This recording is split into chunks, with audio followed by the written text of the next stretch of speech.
very proud of that I've coached a girls high school varsity basketball team to now won the 2 state championships, which is an incredible endeavor. And one of the things that we consistently tell the young women who are part of that team is the reason they are where they are is because of the shoulder that they stand upon. It took us 8 years from when we began to win our first state championship. And that state championship belonged not only to those ladies that were on the court when we got to hold the big gold ball over our head, but it belonged to all of their teammates that were before them that got them. The same is true for you all here. You stand on the shoulders of youth presidents who've gone before you, and provincial youth coordinators, and even folks in Bronwyn's position who have gone before you to get us to the place where we are here.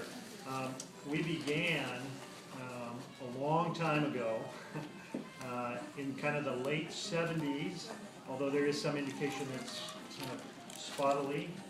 Throughout history there was potentially sometimes, but by having a young person come and address the house, and that was a big deal. And then we moved to the place where, wouldn't it be great if we had young people come here? And that was a big deal, and then we would have young people come and we'd get them from all the provinces, and then we just came and we were here, and we were around the edges and we'd go to things. And then we moved to the place where, wouldn't it be great if we could really actually get them on the floor, to actually be there and be a part of the process, not say anything, but just be a part of the process. And then it took another huge hill to climb to say, wouldn't it be great if we could actually hear on the floor, not only as inviting guests, to hear their voice on the floor.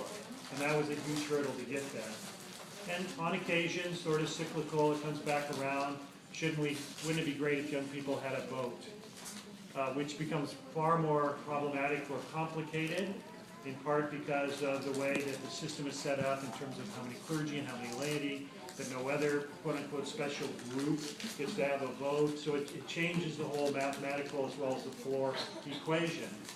But all of that has happened because not only the young people that have come before you, but a lot of your coordinators that are here now, coordinators that came before them, but also deputies and bishops who worked really hard so that we could have young people on the floor and to hear their voice on their floor. And it's important you know that because when you stand on the floor or when you're at committee meetings and all that, you really are standing on the shoulders of all those who come before you. So you not only represent that place that you know as home, you not only represent the young people of the Episcopal Church, but you represent a long history that's gotten us this far, where young people are really an integrated part of being in the mix of General Convention. So I want you to know that there's a long history that got you here, and it's great that you are here, and the church needs to hear your voice. So speak up, particularly at committee hearings. Go and meet people and talk with them. Most influence happens 1-to-1 and 2-to-2 and places like that, and not on the floor.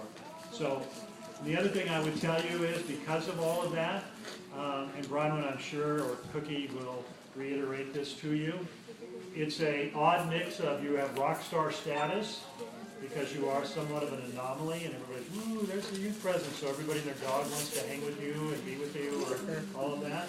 And on the other hand, there are huge expectations of you, because you're here and you get this incredible word of the day. Privilege. So I hope you will embrace the privilege this is.